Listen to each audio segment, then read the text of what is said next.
설명 너무 잘해주셔가지고 이제 AI랑 그 애플리케이션 이야기 이렇게 말씀해주셨죠. 제가 이제 말씀 좀 드릴 부분은 블록체인이고요. 사실 이제 블록체인이라고 하는 부분이 새로운 기술처럼 보이고 있죠.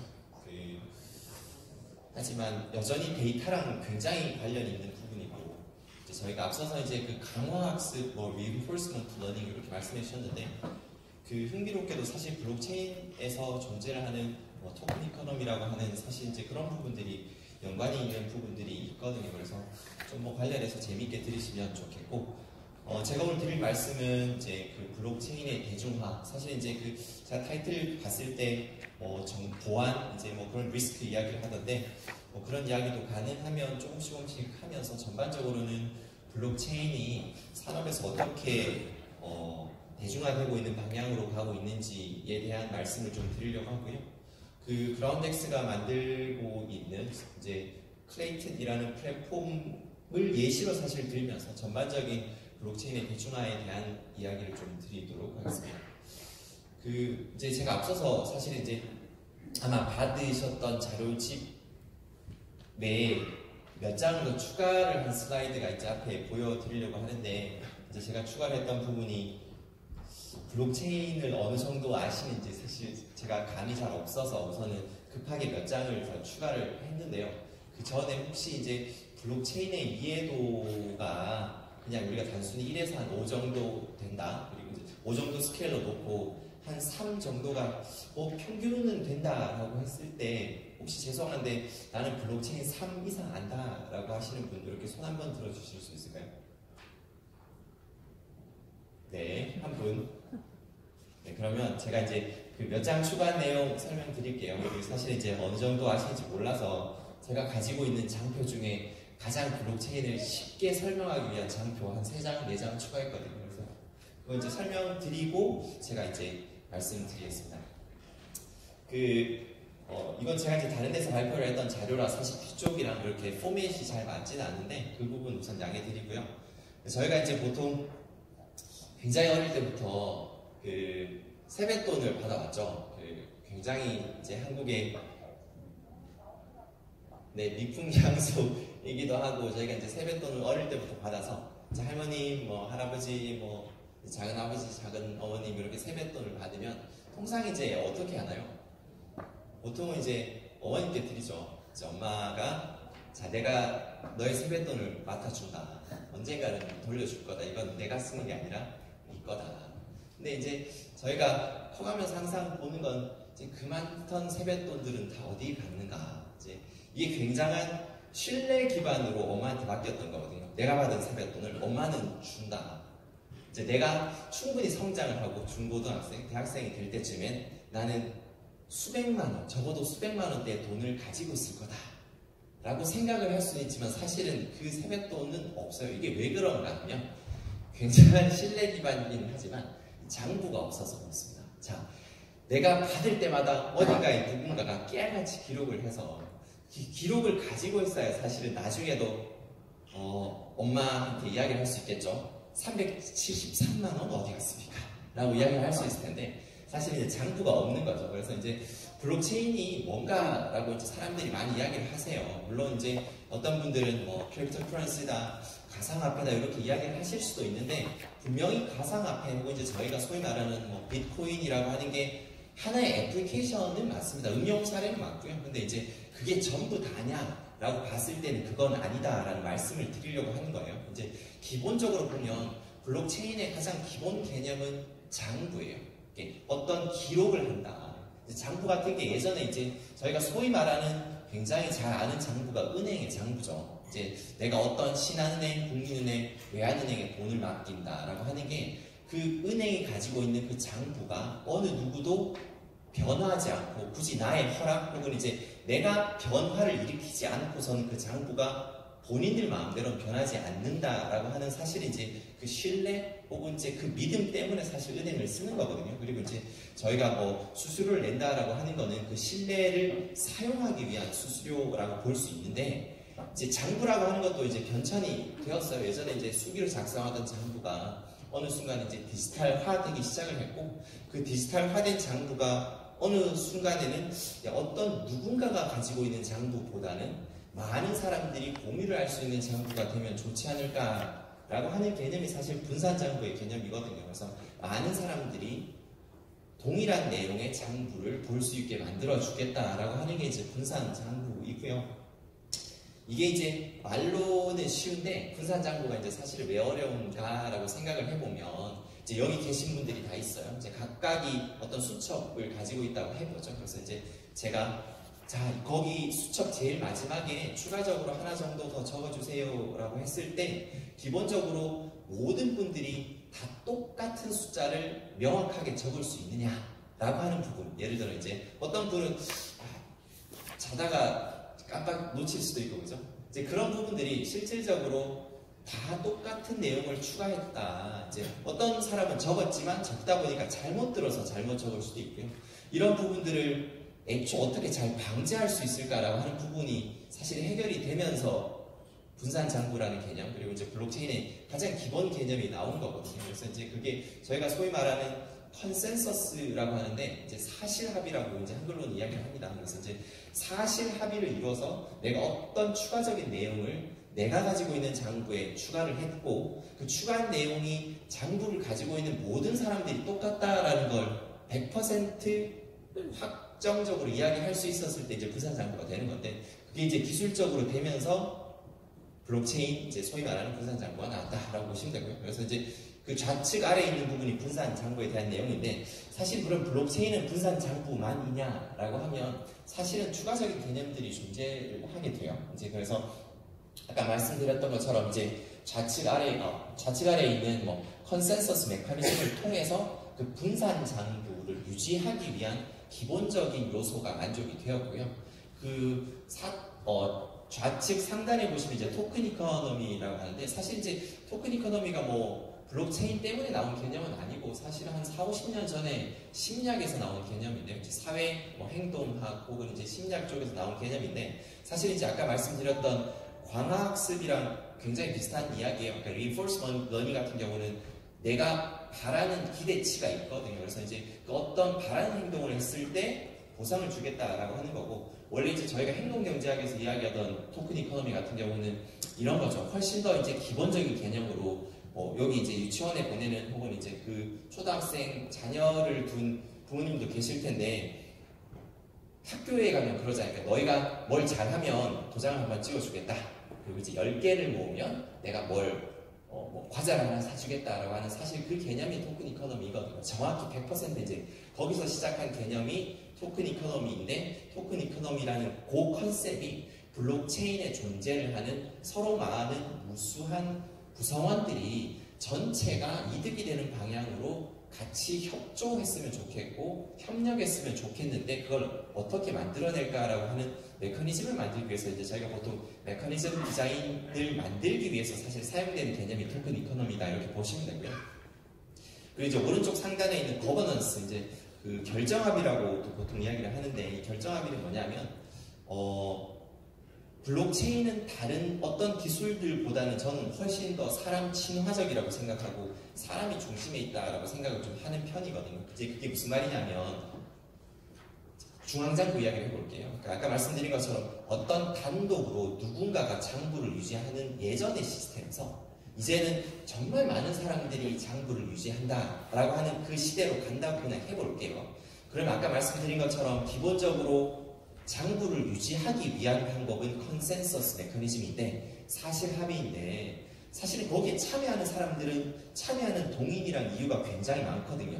나는 어떤 이익을 위해서 참여를 하는 사람도 있고 어떤 사람은 그 장부 자체가 중요하기 때문에 참여하는 사람도 있고 등등이 많은데 이 사람들이 가지고 있는 목적과 이유가 다른 입장에서 이 목적이 바뀌게 되면 사람들의 행동은 또 바뀌게 돼요. 그러니까 예를 들어 이제 아까 말씀드렸던 야 네가 착한 일 하면 도장 한번 찍어줄게. 그리고 이제 도장을 10번 찍으면 과자를 하나 준다라고 하는 게 어떤 시절에는 먹히겠죠. 근데 이제 애가 딱 보니까 이걸 굳이 얘가 10개를 도장을 받아서 과자를 꼭 하나 받아 먹을 필요가 있나?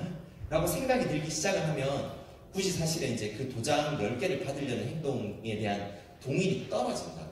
그러면 예전에는 과자를 하나 주다가 이제는 과자를 2개 줘야 되겠다 라고 하는 그 메커니즘을 바꾸는 거를 누가 결정을 하는가라고 하는 게 사실 이제 거버넌스고, 합의 이제 결정을 바꾼다라고 하는 거예요. 그래서 이제 사실 뭐 여기에 블록체인 이야기를 하다 보면 사실은 뭐 스마트 컨트랙트도 이야기를 하시고 더 많은 메커니즘들이 있지만, 그냥 굉장히 상위 개념으로 보시면 블록체인은 분산장부다. 그리고 이제 분산장부를 만들기 위한 가장 기술의 중심에는 사실 합의가 있다.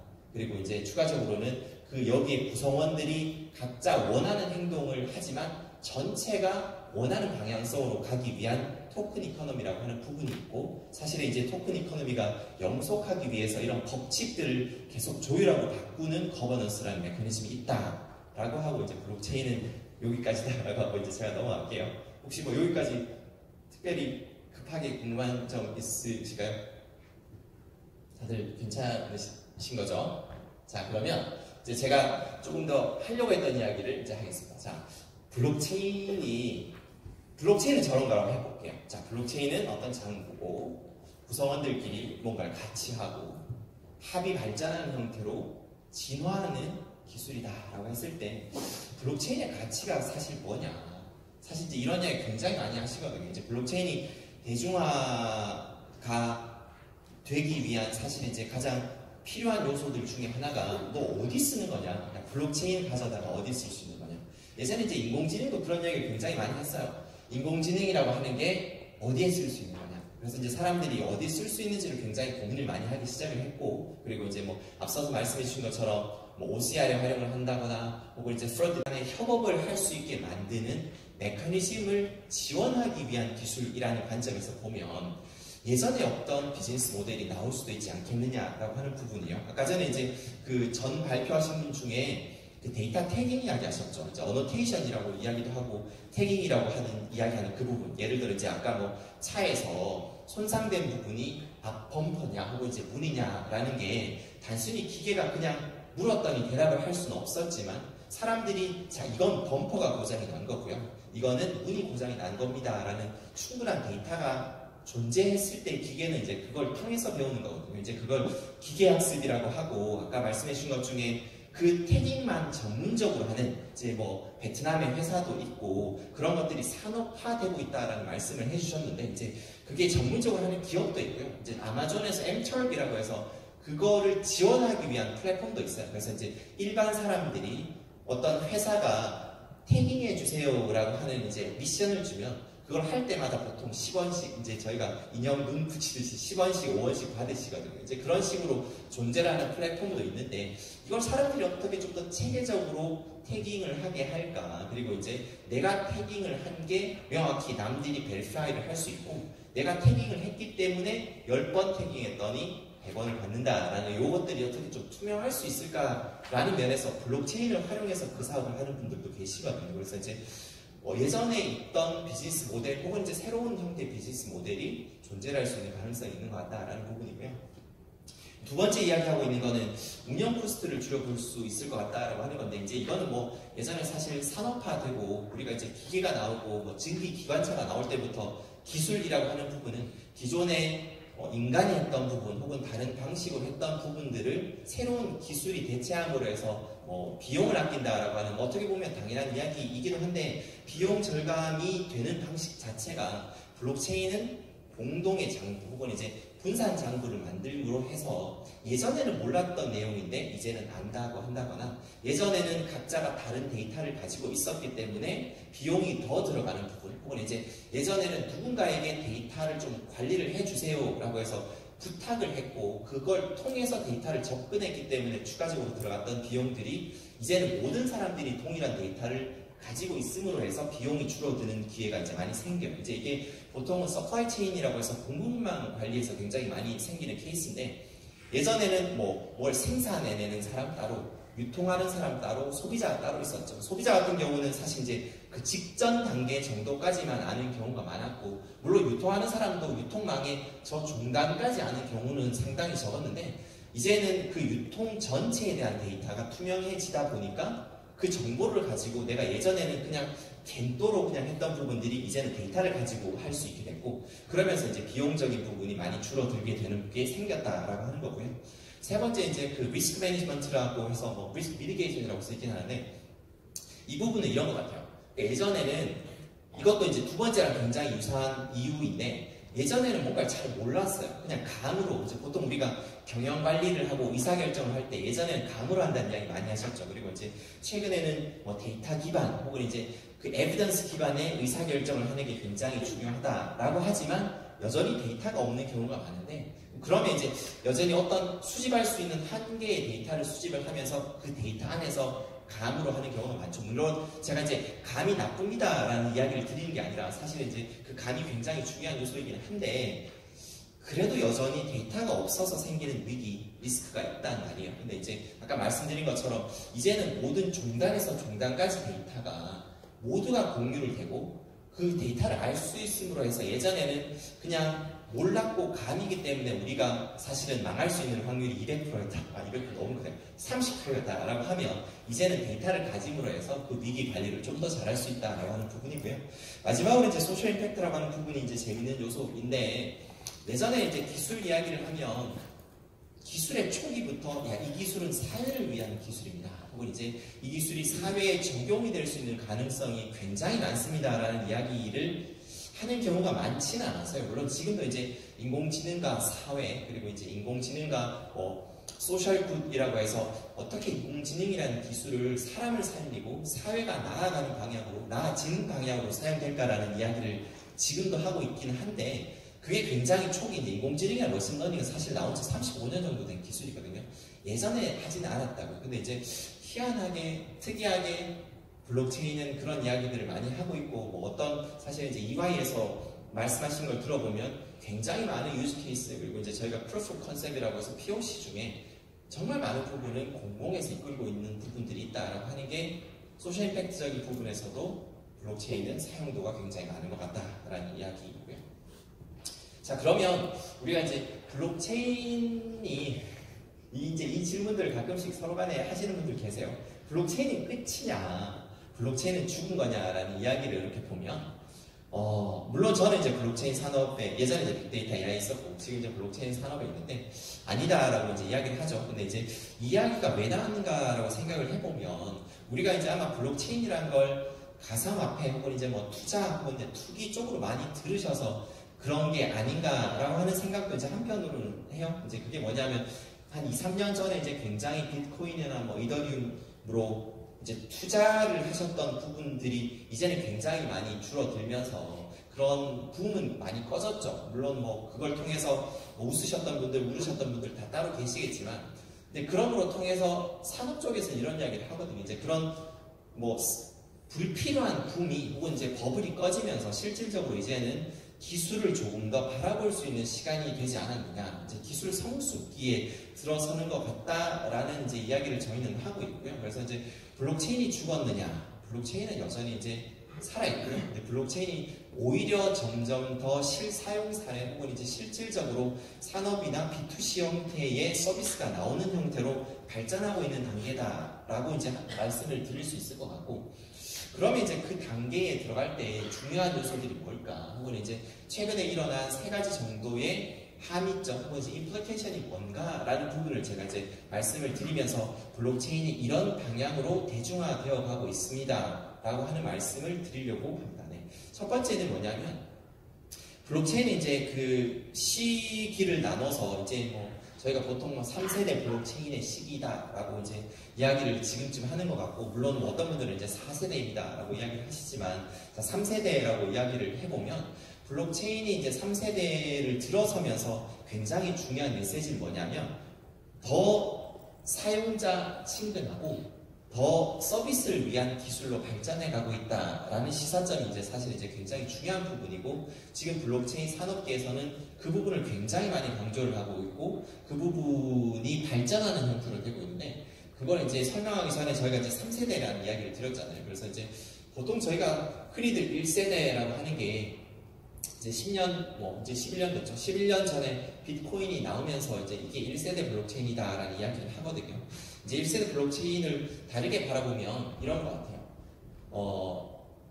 그때는 이제 소위 말하는 애플리케이션이 단 하나였어요. 이제 가상화폐, 이제 비트코인으로 사실 존재를 한 거죠. 그래서 이제 비트코인의 프로토콜을 보시면 비트코인은 그냥 비트코인 그 가상화폐를 위해서 존재하는 플랫폼이고 그 자체가 거버넌스를 담고 있어요. 자, 이 부분을 제가 뒤에서 다른 2세대, 3세대 이야기하면서 다시 말씀드릴게요. 2세대로 넘어오면서 이제 가장 큰 차이점은 예전에는 1세대에서는 그냥 가상화폐를 위한 플랫폼, 이제 플랫폼 이꼴 가상화폐였다고 하면 사실 이제 소위 말하는 이더리움의 범용 플랫폼 단계로 넘어오면서 이더리움은 그냥 가상화폐가 하나의 애플리케이션으로 존재를 할 수 있고 사람들은 그 플랫폼을 사용을 해서 다른 형태의 서비스를 만들 수 있었어요. 예를 들어 이제 나는 게임 산업에 있는데 블록체인을 쓰고 싶어 라고 했었을 때는 2세대부터는 이제 이더리움이라고 하는 플랫폼을 써서 자기 게임을 개발할 수 있었고요. 어떤 분들은 뭐 소셜 네트워크를 만들기도 했고 어떤 분들은 이커머스를 만들기도 했고 어떤 사람들은 공유 경제를 블록체인을 사용해서 만들기도 했어요. 그래서 2세대를 넘어가면서는 이제 범용 플랫폼이 되는 거죠. 사실 범용 플랫폼이 됐다라고 하는 면에서 이제 스마트 컨트랙트가 중요한 거거든요. 누군가가 원하는 대로 코딩을 할 수 있는 이제 서비스 단에서 내가 프로그래밍을 해서 내가 원하는 기능을 만들어낼 수 있음으로 해서 이 플랫폼이 범용 플랫폼이 된 거예요. 자, 그럼 이제 3세대 가면 뭐냐라고 했을 때 3세대는 이제 진화를 하는 거니까 2세대에서 좀 나아지는 부분이 있어야 되겠죠. 그래서 이제 이더리움이라고 하는 플랫폼이 굉장히 탈중화되어 있는 플랫폼이 많습니다. 그래서 이제 탈중화되어 있다는 말은 이렇게 그냥 단적으로 이렇게 보실 수 있을 것 같아요. 그래서 이제 아까 최초 제가 뭐 그런 이야기 들었죠. 장부가 하나이던 시절이 있었다. 그러면 뭐 저희가 소위 말하는 예전에 이제 데이터베이스를 써서 굉장히 빨리 처리하면 돼요. 내가 뭐 정보를 추가를 한다. 그냥 이제 소위 말하는 데이터베이스에 인서트해서 추가를 하면 되고 정보를 삭제를 한다. 딜리트하면 되는 거거든요. 업데이트하고 하면 되는데 자, 블록체인이 된다고 하는 게 이제 정말 많은 사람들이 여러 장부를 가지고 있다라고 말씀을 드렸잖아요. 그래서 이제 여기에 뭐 한 100여 분, 150명 정도 있다고 하면 자, 여기서 제가 자, 마지막에 10이라는 숫자를 추가해주세요 라고 하면 이제 모든 사람들이 10을 추가하시겠죠. 그리고 뭐가 필요할까요? 모든 사람들이 10이라는 걸 추가했는지 확인하는 작업이 필요해요. 아까 이제 그게 제가 컨센서스고 그게 사실합의다라고 말씀을 드렸는데 이게 말이 쉽지 굉장히 시간이 걸리는 작업이라고요. 뭐 그냥 제가 가서 다 확인을 하면 시간이 걸리는데 예를 들어 테이블마다 그냥 계신 분들이 서로 한번 확인해 주세요. 그리고 이제 다 확인됐으면 손들어 주세요 하면 좀 짧을 것 같죠. 예를 들어 그렇게 사실은 이제 사실 합의를 조금 더 빨리 할 수 있는 방법으로 되고 있는데 여전히 시간이 걸려요. 자, 그러면 우리가 이제 보통 서비스를 만든다, 실질적으로 사용할 수 있게 한다라고 하는 개념이 뭐냐면 사람들이 불편하지 않아야 하거든요. 우리가 이제 뭐 AI 말씀하셨는데 여기 이제 계신 분들이 그 뭐 스마트폰 대부분 많이들 쓰시는데 거기 안에 10개, 20개, 많게는 그 이상의 서비스들을 쓰시잖아요. 근데 내가 서비스를 쓰는데 나는 이 서비스가 블록체인을 사용했기 때문에 쓴다. 혹은 뭐 블록체인은 아직 좀 멀다라고 하면 이 서비스는 뒤에 백단에 빅데이터가 있기 때문에 난 쓴다 라고 쓰시는 분들은 거의 없으세요. 그냥 단순히 야, 이 서비스가 써보니까 편하고 내가 원하는 걸 줄 수 있으니까 쓰는, 굉장히 사람들은 그냥 본인에게 가치를 주면 서비스를 쓰는 거거든요. 뒷단에 AI가 있건 빅데이터가 있건 센서 네트워크가 있건 IoT가 있건 아무 상관없어요. 그게 뭐냐면 사람들이 불편하지 않아야 된다고 하는 건데 사실 과거에 이제 저희가 소위 말하는 2세대까지는 사람들이 일반적인 사람들이 쓰기에는 불편함이 있었다. 아주 단적으로 이야기를 해보면 아까 말씀드린 것처럼 블록체인에 새로운 데이터가 들어가려면 이렇게 많은 사람들이 합의를 해야 되기 때문에 시간이 걸리는데 사람들이 그 시간을 기다리면서 쓸까? 그 시간이 예전보다 짧았다. 그 시간을 기다려도 내가 충분히 감내할 만큼 의미가 있다라고 하면 기다릴 거고요. 그건 그냥 당연한 이야기고.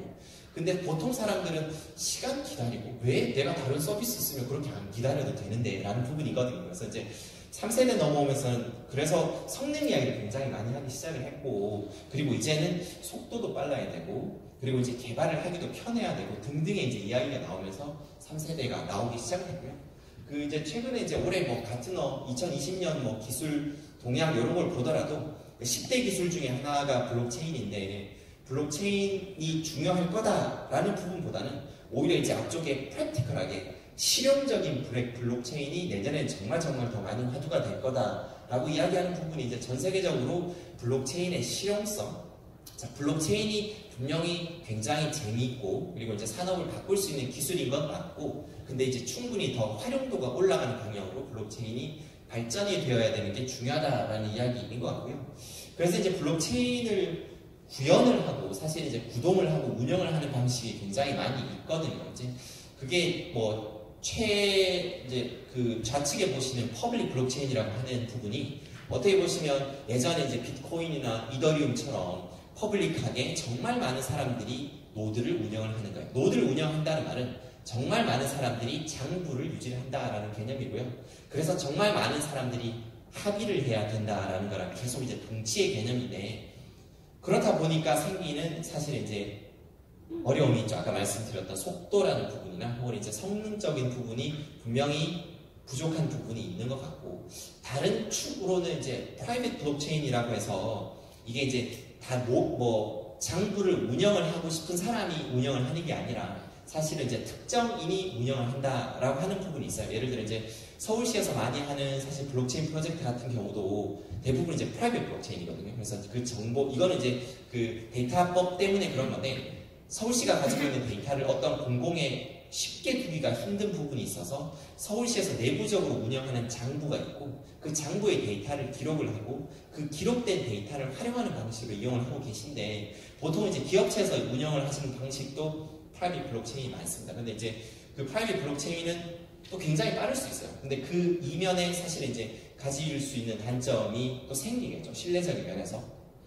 그래서 어떻게 보면 이제 절충형으로 나온 게, 보통 우리가 뭐 자동차도 휘발유, 전기차 이렇게 하고 하이브리드 나오잖아요. 이제 그런 것처럼 절충형으로 나온 부분이 이제 컨소시엄이라고 해서 완전히 퍼블릭은 아니나 사실 그렇다고 완전히 프라이빗이 아닌 형태로 사실 운영을 하는 플랫폼들이 점점 많이 나오고 있고요. 최근에는 뭐 사실은 뭐 페이스북의 리브라라는 것도 들으셨겠지만 페이스북 리브라도 컨소시엄 형태고요. 그리고 이제 그 해시그래프라고 해서 이제 헤데라의 해시그래프도 그 컨소시엄 형태고, 사실 이제 블록체인 뭐 오늘 저희가 이제 하고 있는 블록체인 그 클레이튼 블록체인도 컨소시엄 형태예요. 그래서 이제 클레이튼 같은 경우는 사실은 국내외에 30개 기업, 현재 이제 30개 정도 되는 기업이 사실 같이 분산 장부를 유지를 하고 운영을 하고 있고요. 그리고 이제 뭐 대충 뭐 통계치로는 한 11개국의 30개 정도 기업, 그래서 뭐 한중일 그리고 이제 동남아의 기업 대부분의 이제 그 나라에 있는 기업들이 함께 운영을 하는 컨소시엄 블록체인인데, 그래서 이제 컨소시엄 블록체인이 가지고 올 수 있는 장점적인 부분들이 신뢰를 찾을 수 있으면서 속도나 서비스를 충분히 할 수 있는 형태의 플랫폼을 만들고 있다라고 하는 부분이고, 아까 말씀드렸듯이 이제 그 사용성 있는 플랫폼을 만든다라고 하는 부분이 충분히 이제 백단에서 플랫폼이 사용성이 있어야 된다라는 부분도 굉장히 중요하고요. 근데 이제 뭐 예를 들어 여기 이제 안드로이드 핸드폰을 쓰신다라고 하면 안드로이드 앱을 쓰시죠. 근데 실질적으로 쓰시는 건 앱이지 구글의 안드로이드 플랫폼은 아니잖아요. 그래서 이제 결국은 사람들이랑 접점이 생기는 부분들은 애플리케이션이거든요. 그래서 이제 그런 애플리케이션들이 예전에는 좀 사용하기 힘든 부분들이 없지 않아 있었어요. 왜냐하면 블록체인은 그냥 기존의 기술과 똑같다라고 볼 수는 없는 게, 블록체인은 신뢰를 만들 수 있는 플랫폼이다 보니 그 신뢰를 만들 수 있는 개체가 존재를 하고, 그 개체를 유지를 해야 되는 게 사실은 이제 저희가 소위 말하는 토큰이거든요. 이제 그 토큰을 유지를 해야 되는데, 토큰이라는 개념이 어떻게 보면 굉장히 쉬우면서 아까 말씀드린 것처럼 내가 도장을 10번 받는다라는 것처럼 굉장히 컨셉츄얼하게 쉬운데, 그 토큰을 유지를 하고 사실은 사용하는 방법은 조금 덜 친숙할 수도 있고 사용 안 해본 사람들은 안 익숙하실 수도 있거든요. 그래서 이제 그런 것들을 조금 더 사용자 친화적으로, 이제 저희가 뭐 유저 익스피리언스 혹은 유저 인터페이스 이렇게 이야기를 하는데, 그렇게 어떻게 하면 사람들이 기존에 쓰던 서비스랑 크게 다르진 않은데 써보니까 도움이 되는 서비스를 어떻게 만들까라는 부분을 고민을 많이 하고 있고, 그 부분이 대중화랑 많이 이렇게 맞닿아 있다. 그리고 이제 저희들 입장에서는 아까 말씀드렸던 토큰을 조금 더 쉽게 관리를 하고 뭐 사용을 하고 보관을 할 수 있는 방법이 저희가 이제 만들고 있는 클립이라는 애플리케이션인데, 그걸 통해서 사용성을 조금 더 올리겠다라는 이야기고요. 그래서 이제 첫 번째 말씀드렸던 거는 블록체인이 대중화를 되기 위한 방향에서 기술적으로 어떻게 보면 이제 조금 더 플랫폼이나 서비스 단에서 해야 되는 부분들이 존재를 하고 예전의 플랫폼을 그대로 가져다 쓰기에는 대중화시킨 부분이 좀 미진한 부분이 있어서 최근의 경향성은 블록체인을 많은 사람들이 쓸 수 있게 기술적으로 향상을 시키면서도 중요하게는 애플리케이션을 개발을 하고 사람들의 사용성과 편의성을 높이는 이야기를 정말 많이 하고 있고 많은 블록체인 산업계에서 이제 일을 하고 계십니다. 두 번째는 아까 이제 초기에 말씀드렸듯이 이게 결국 사람들이 블록체인이 어딨어? 뭐 좋은 건 알겠다. 신뢰라고 하는 굉장히 좋은 단어를 가지고 와서 이야기를 하긴 하는데 그렇게 해서 어디 쓰고 있는데 라고 하는 부분이거든요. 그래서 이제 여지껏 이제 POC라고 하는 뭐 feasibility study라고 하죠. 이제 이 기술이 어떤 산업 영역에 잘 맞는지 안 맞는지를 해보는 작업들을 굉장히 많이 했어요. 근데 이제 최근에는 점점 더 실사용 사례가 나오는 방향으로 가고 있고요. 이런 것들이 결국은 더 많이 나와주고 사람들이 그 서비스를 이용해 줘야지 산업계에서 이제 블록체인이 대중화되는 방향으로 갈 텐데 이제 여기서 하나 말씀드리고 싶은 거는 자 그러면 아까 말씀드린 것처럼 사람들은 블록체인인 줄 알아야 되느냐? 아까 이제 제가 아니라고 했죠. 사람들이 결국은 가치가 있으니까 쓰는 거고요. 그 가치를 어떻게 만들어내는가라고 하는 부분은 분명히 서비스를 만드는 사람들에게 중요한 메시지이긴 한데 궁극적으로 사람들은 그 서비스의 가치를 보고 사용을 할 거다. 그래서 이제 그 가치를 만드는 정말 대중적인 서비스를 만드는 게 굉장히 중요한 두 번째 스텝이다 라고 말씀을 드릴게요. 그래서 이제 이거는 아마 정확히는 기억이 안 나는데 한 달 전쯤에 아마 그 스크린 캡처 된 내용일 거예요. 그래서 블록체인 플랫폼이 이제 전 세계에 뭐 예전에는 훨씬 더 많았고 그리고 이제 훨씬 더 많이 만들겠다라고 이야기를 했지만 최근에 뭐 추가적으로 블록체인 플랫폼 만들겠다라고 하는 분들은 많이 안 계신데 그래도 기존에 이제 뭐 명령을 유지하고 있는 플랫폼들을 살펴보시면 우리가 이제 소위 서비스 이야기를 할 때 서비스가 얼마나 많아 그리고 이제 그 서비스들이 어떤 산업계에 펼쳐져 있어 그리고 실질적으로 그 서비스를 쓰는 사람들이 어느 정도 되고 그 매일 쓰는 사람 혹은 이제 매달 쓰는 사람이 어느 정도 되고 뭐 리텐션이라고 해서 이제 어떤 사람들이 얼마나 오랫동안 사용해라는 여러 지표들을 가지고 서비스의 뭐 성공성 혹은 이제 플랫폼의 성공성 등을 이야기를 하죠. 그래서 이제 그 잘 나가는 플랫폼들의 통계치를 이렇게 가지고 와보면 사실 이제 잘 나가니까 그나마 숫자가 좀 있어 보이긴 한데 예를 들어 이제 탑에 있는 뭐 EOS나 트론이나 스팀 같은 경우에 오랫동안 이제 유지되어 오는 플랫폼이긴 해요. 뭐 올해 뭐 한 1, 2년 정도 된 것도 이제 사실 좀 길다고 해볼 때 뭐 스팀은 더 오래됐죠. 자 그러면 서비스 개수나 사실 이제 사용자 인원수를 봤을 때 이게 정말 대단한 거냐라고 좀 냉랭하게 객관적으로 이야기했을 때는 글쎄라고 이야기를 하실 수도 있을 것 같거든요. 예를 들어 이제 지금 뭐 안드로이드나 혹은 이제 그 아이폰 그 애플리케이션 앱스토어를 여셔서 거기 탑으로 랭킹된 숫자들 보시면 뭐 다운로드 수가 뭐 몇백만, 몇천만인 애플리케이션도 있죠. 그리고 이제 그 애플리케이션 숫자만 해도 단순히 10,000개, 100,000개가 아니라 훨씬 더 많은 앱들이 있는데 거기에 비하면 사실 아직은 갈 길이 멀어요. 근데 또 다른 한편은 이렇게 이야기하시죠.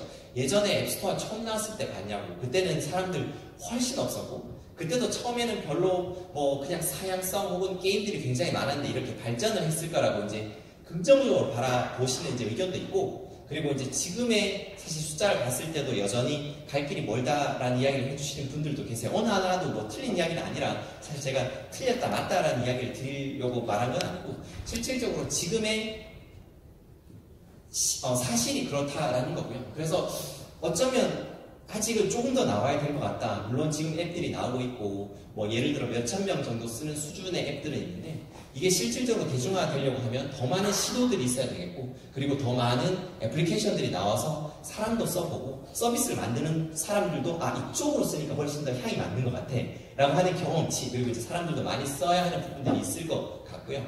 그럼에도 사실은 이제 그 서비스를 꾸준히 나오고 있어요. 이제 블록체인이라고 하는 게 예전에는 그냥 온고이 블록체인만 가지고 서비스를 하려고 하는 서비스 제공자들이 많았거든요. 우리가 이제 어떤 게임을 만들겠다라고 하면 모든 걸 다 블록체인에 넣어보려고 하는 거죠. 근데 이제 점차 사실 이제 가는 방향성을 놓고 보면 내가 100% 블록체인을 쓴다가 아니라 블록체인에서 존재를 하는 특징을 잘 골라서 나머지 부분들은 일반 DB를 쓰면서 내가 필요한 부분만 잘 골라 쓰겠다라고 해서 사실 이제 산업계는 점점 더 그런 방향성으로 가고 있고 그로 말미암아 점점 더 많은 섹터에서 점점 더 다양한 방식으로 애플리케이션들이 발전이 되는 것 같아요. 예전에는 그냥 저도 이제 그 뭐 앱들 보면 야 이거 하면 보상 줄게요라고 하는 사실은 그냥 토큰 이코노미를 가지고 간 그냥 그것만 있는 것들이 너무 많았거든요. 2년 전에는 그거 통해서 야 우리는 블록체인 씁니다 라고 했지만 요즘은 오히려 저희 플랫폼 가지고 이제 서비스 만드시는 분들을 봐도 우리는 이렇게 생각하고 만든 게 아닌데 막상 그걸 가지고 가셔서 전혀 다른 방식으로 만드시는 분들도 계신 걸 보면 세상에 똑똑한 사람들이 많죠. 그래서 이제 아마 산업계가 블록체인을 바라보는 방식, 이용하는 방식이 점점 더 발전을 하고 있더라. 그리고 이제 앞서서 말씀드린 것처럼 사실 이제 블록체인이라고 하는 게 뭐 우리가 이제 지금 흔히들 사용하는 애플리케이션들에서도 많이 사용이 될 테지만 사실 이제 사회가 나아가는데 일조할 수 있는 방향으로도 사용될 수 있을 것 같다. 이제 그게 한쪽으로는 공공의 영역에서 블록체인을 사용해서 데이터를 개방한다거나 데이터를 공유를 한다거나 데이터를 함께 만들어 간다라고 하는 100% 공공의 영역도 있겠지만 사실 다른 한편으로는 이제 소셜 임팩트라고 하는 게 좀 더 광의에서는 그냥 사업을 하는 사람까지도 포함이 되거든요.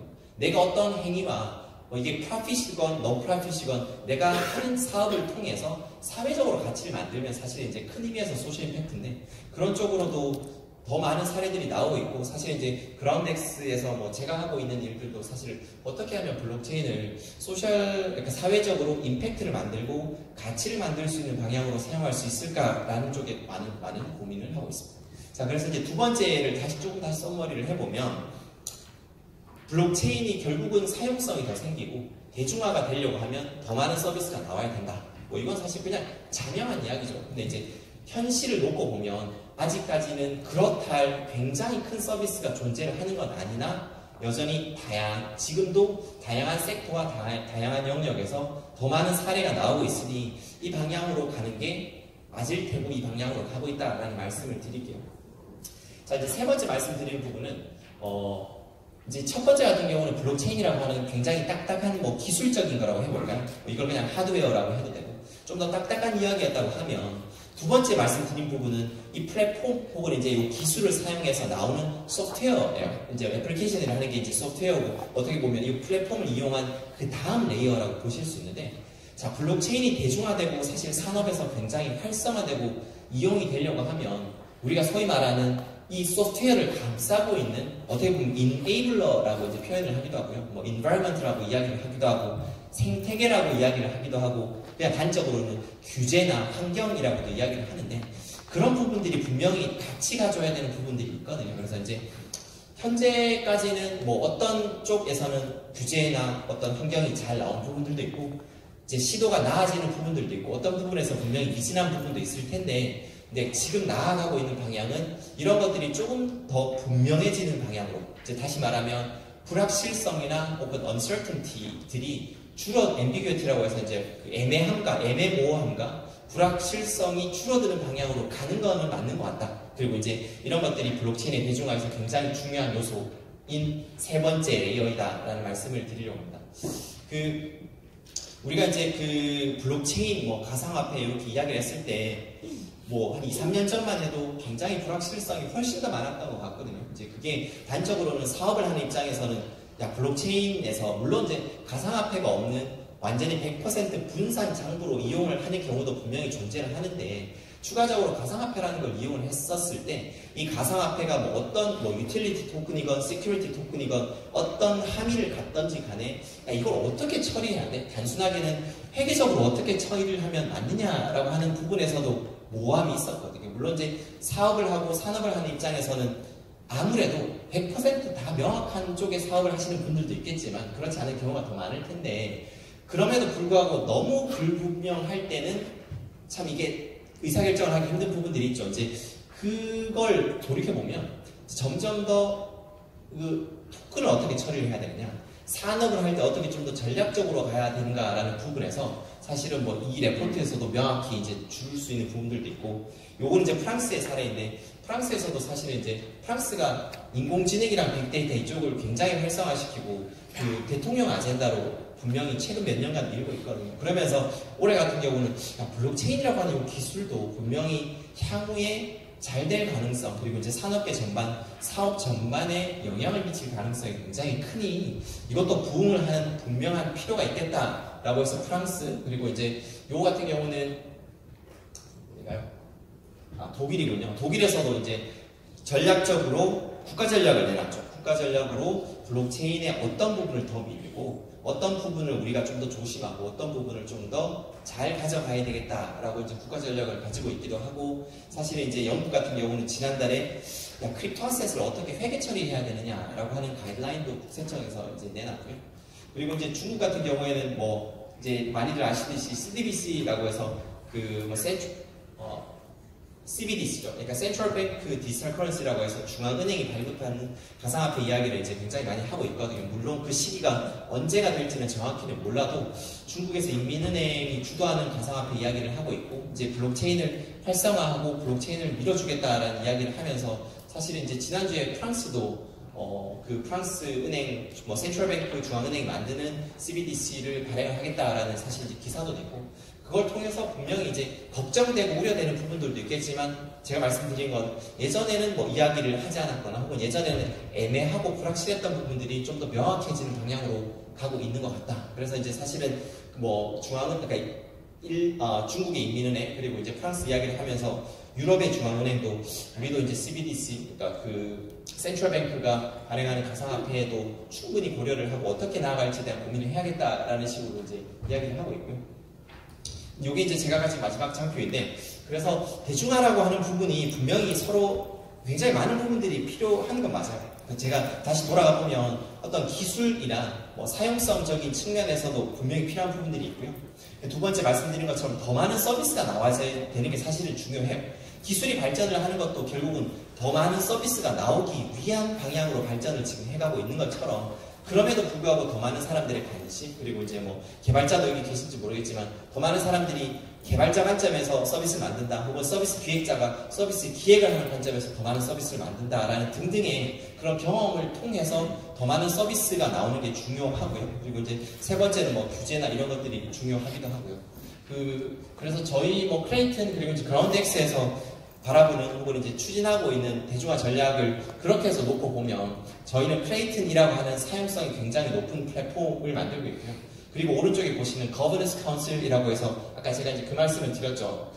저희는 컨소시엄 형태의 블록체인이다. 그래서 이제 30개, 11개국에 30개 정도 되는 기업이 공동으로 운영을 하고 공동으로 결정을 하는, 어떻게 보면 공공의 플랫폼인데 요 개수는 계속 늘어나고 있고요. 그래서 이제 이런 형식으로 사용성도 올리면서 사실 이제 어떻게 블록체인을 활용할지에 대한 고민도 기업이랑 같이 하고 있는 구조체를 가지고 있다라고 하는 부분이고, 상단에 있는 클립은 아까 말씀드렸던 사람들이 블록체인을 조금 더 쉽게 사용을 하고, 그리고 쉽게 개발을 하고, 그리고 이제 쉽게 찾을 수 있는 엔트리로서의 클립이라고 하는 애플리케이션을 저희가 이제 개발을 하고 있고, 내년에 상반기부터 여러 가지 버전들이 계속 나옵니다.